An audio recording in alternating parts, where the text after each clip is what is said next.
सर्वोच्च प्राप्तव्य मोक्ष है। और सारा वेदांत इसी के लिए प्रयास करता है।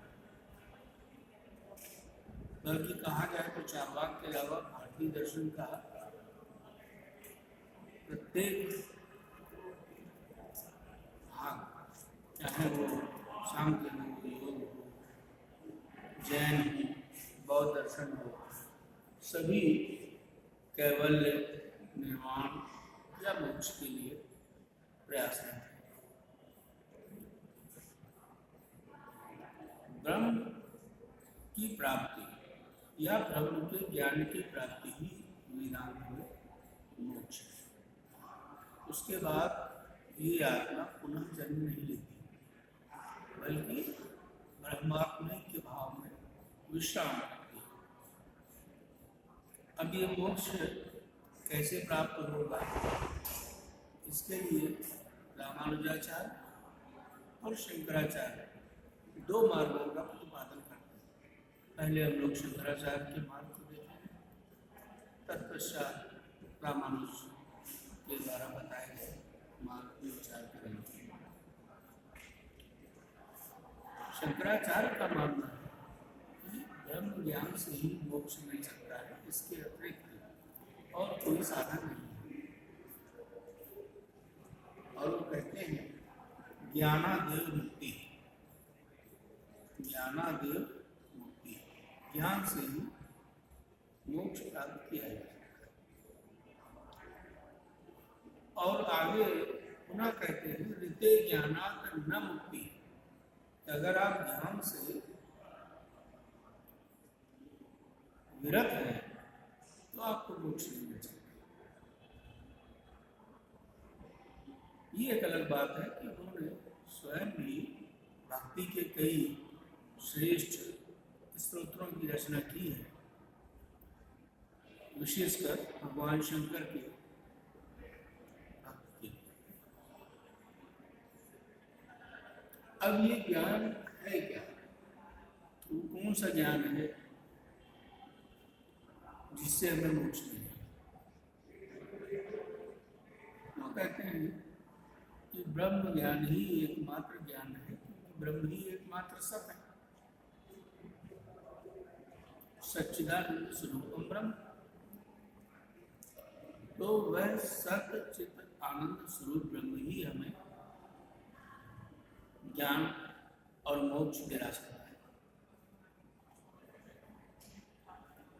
उसके अतिरिक्त और कोई ज्ञान वास्तविक नहीं है। शुद्ध ज्ञान स्वरूप कौन है? ब्रह्म,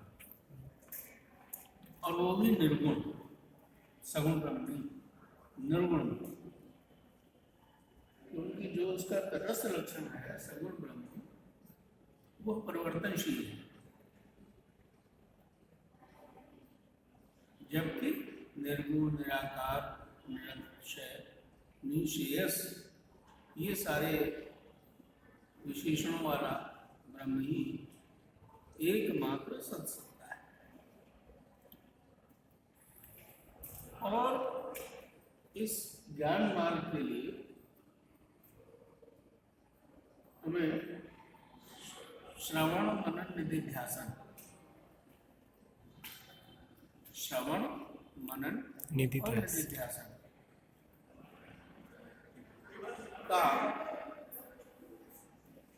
प्रयत्न करना होगा। और उसके बाद इस पे हमें अभ्यास करना होगा।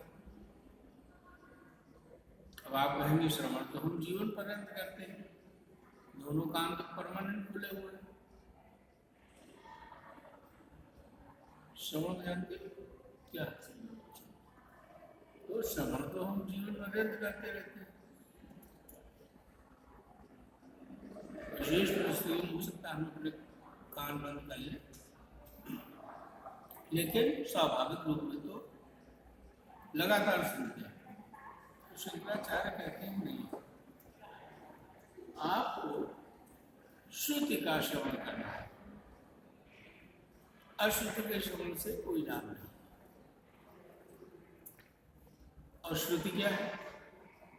जो हमारे ऋषि हैं उनकी वाणी ही श्रुति है। जो हमारे ऋषिगण हैं जिन्होंने उपनिषद वेद की रचना की है, वेद अपौरुषेय है, लिखे तो तब भी गए हैं कहीं न कहीं जी ईश्वर की वाणी, लेकिन लिखी तो गई।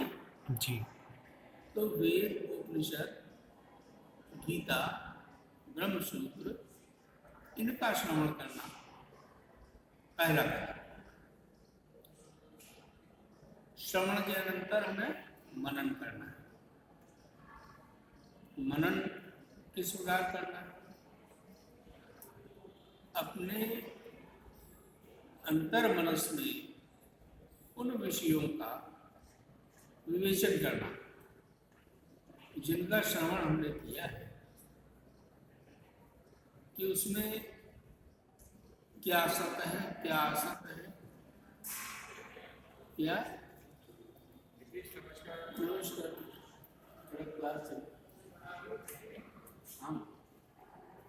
PhD।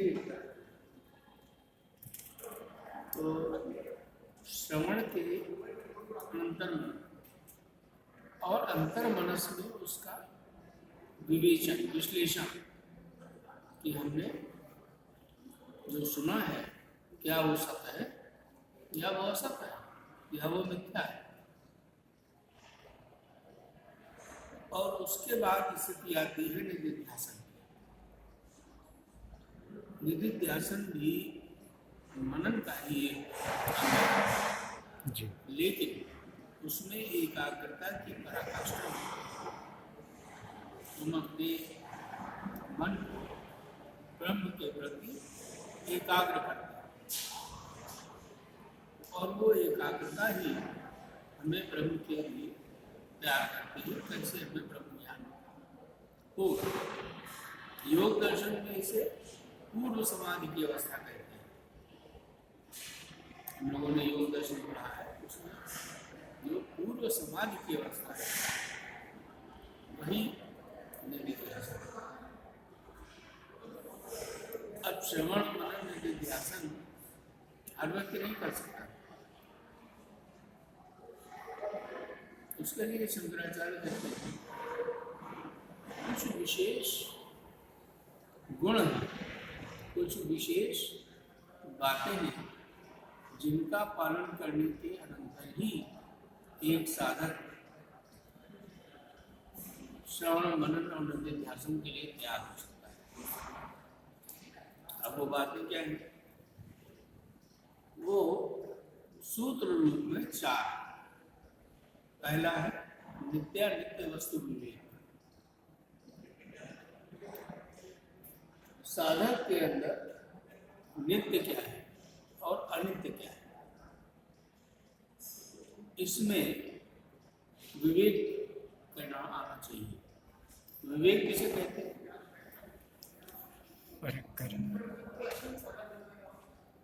फर्क करना, अंतर करना। तो विवेक वास्तव में आप लोगों ने शायद बहुत सुना पंडित। जी पंडित कौन होता है? पंडित कोई जाति नहीं होती। जिसके अंदर पंडा बुद्धि है वो पंडित है। जी पंडा बुद्धि क्या है?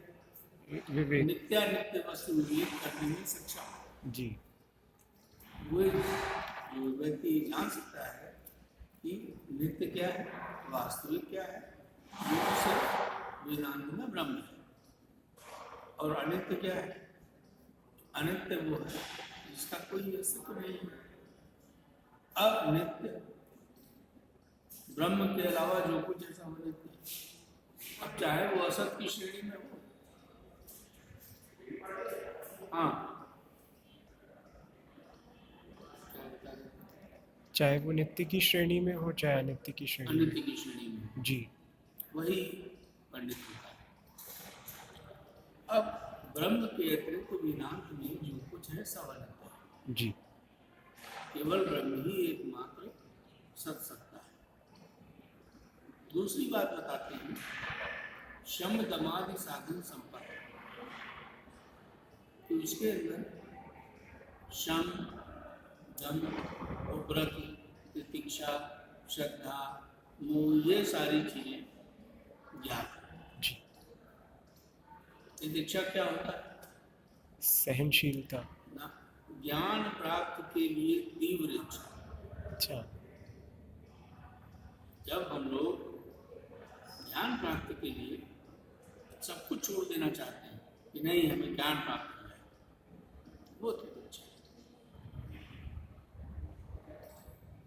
जिस तरीके से सीमा पे लड़ने वाले सेना के जवान आखिरी क्षण तक लड़ना चाहते हैं, कितनी प्रबल इच्छा होगी कि जब जान चली जाए लेकिन हम छोड़ के नहीं हटेंगे। वही चीज दीक्षा ज्ञान के संदर्भ में है। शम, दम, उपरति, ये सारी चीजें होनी चाहिए। तीसरा बताते हैं वैराग्य। है? वैराग्य। नहीं, वैराग्य का सबसे अंतिम है। मुमुक्षत्व। तीसरा है, मुमुक्षत्व। मुमुक्षा लास्ट। जी। तीसरा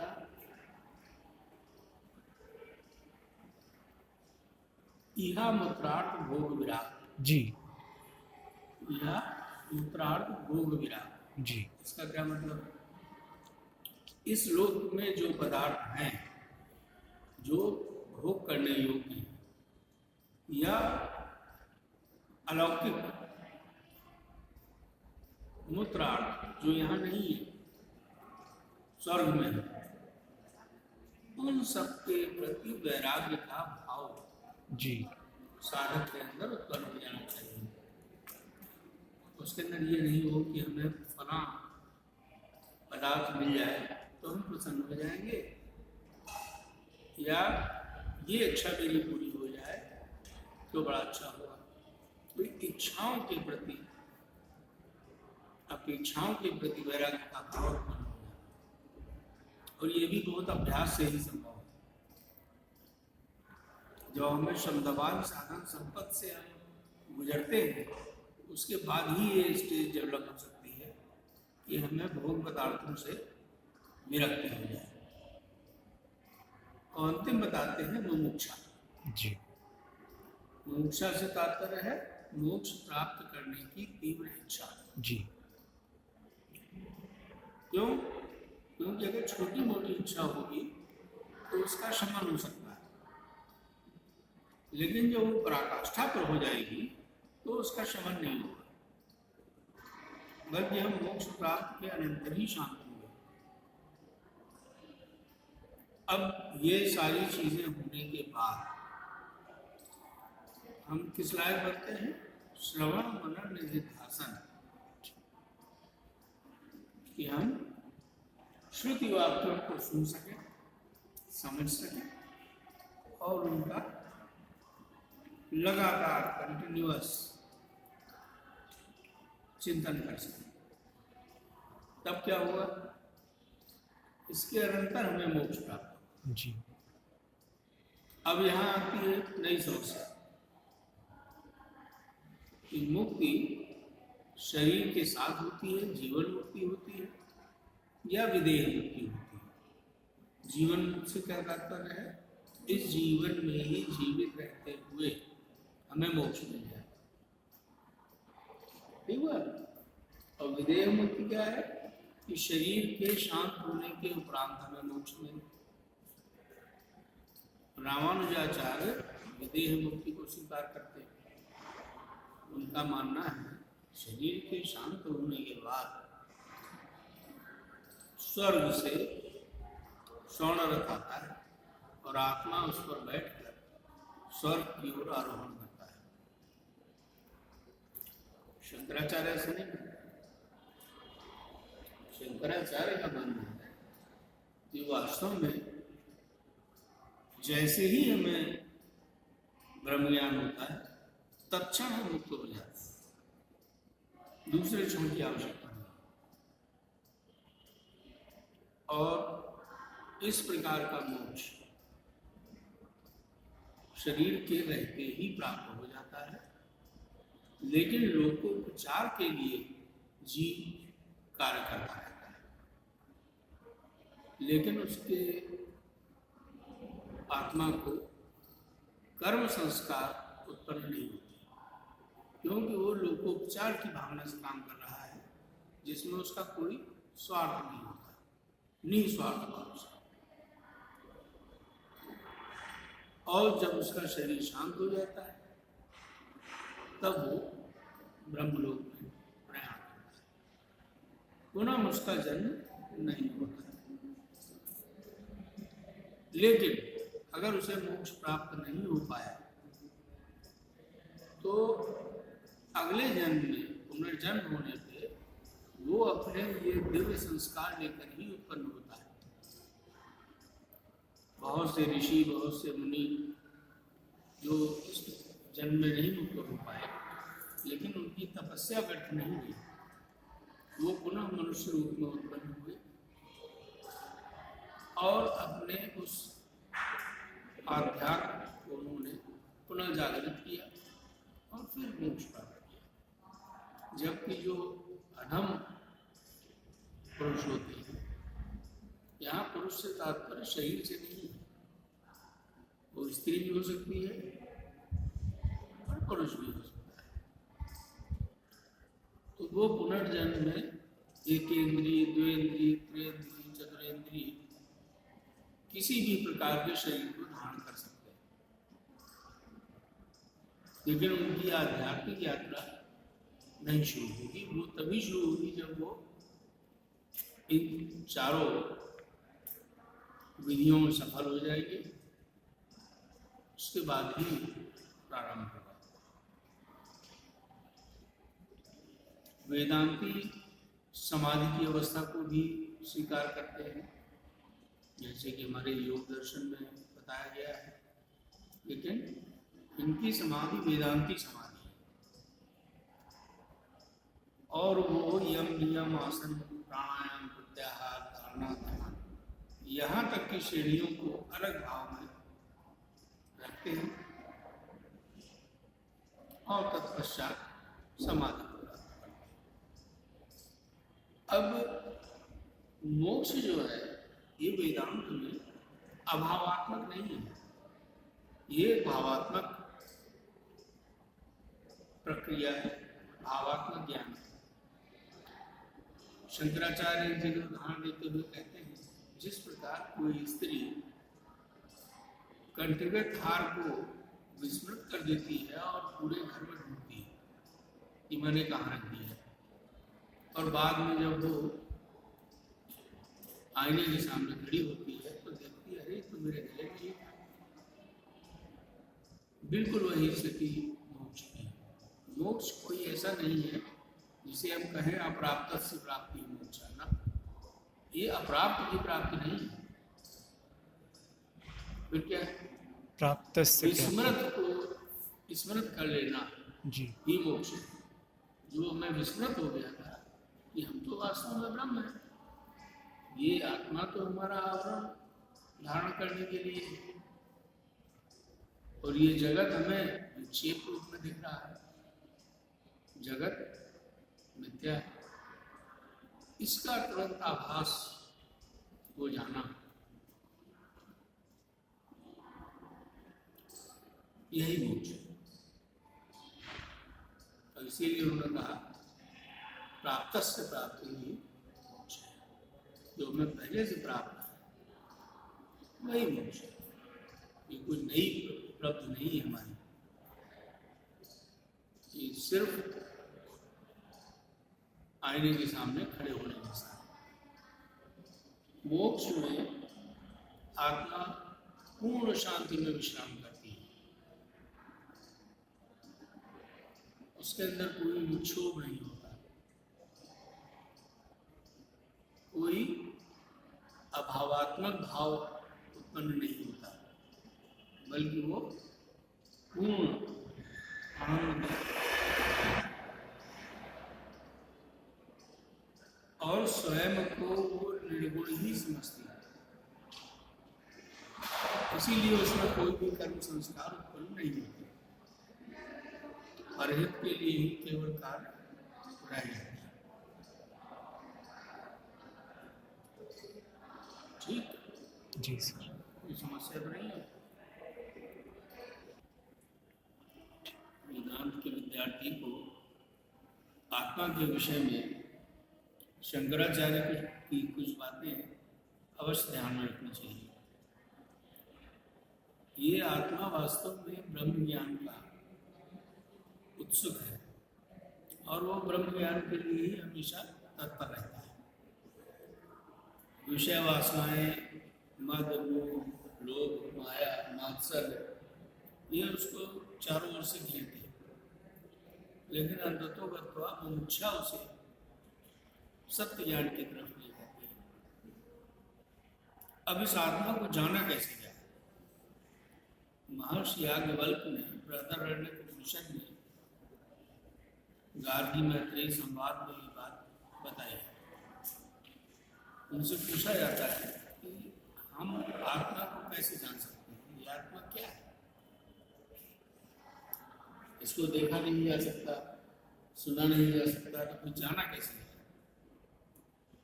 याज्ञवल्क्य कहते हैं कि हम कैसे देखते हैं, माध्यम क्या है? गार्गी का उत्तर होता है प्रकाश। हम प्रकाश में वस्तुओं को देखते हैं। तो कहते हैं मान लो सूर्य नहीं, सूर्य का प्रकाश नहीं, तब चंद्रमा के प्रकाश में, तारागण के प्रकाश में हम देख सकते हैं। तो मान लीजिए अंधेरी रात है और तारे भी नहीं है, चंद्रमा भी नहीं है, तब व्यक्ति नहीं, प्रकाश का आभास रहता है। लेकिन आंखों पर अगर पट्टी बांध दी जाए तब क्या होगा? तब कैसे देखोगे? तो कहती है कि तब हम अंदर के प्रकाश से देखेंगे। तो कहते हैं यही अंदर का प्रकाश आत्मा है। ये आत्मा ही है जिसके द्वारा जब कुछ भी नहीं देखा जा सकता तब भी हम देख सकते हैं। और ये अभ्यास से इतनी विकसित हो जाती है कि हमें किसी रोशनी की जरूरत नहीं, हम बिना किसी रोशनी के भी देखें। यही ब्रह्म ज्ञान है। ऐसा होने की स्थिति में सब कुछ हमें ज्ञातव्य हो जाता है। जो भी जाना जा सकता है हम उसको जान सकते हैं। विज्ञाता मरे के न विजानिया, मतलब जो विज्ञाता है, जानने वाला है, वो स्वयं को कैसे देख सकता है? उसके लिए अंदर भी प्रकाश की आवश्यकता है। और यह आत्मज्ञान, ब्रह्मात्मय के भाव, यही मोक्ष प्रदाता है। जैसे ही हमें ज्ञान हो जाता है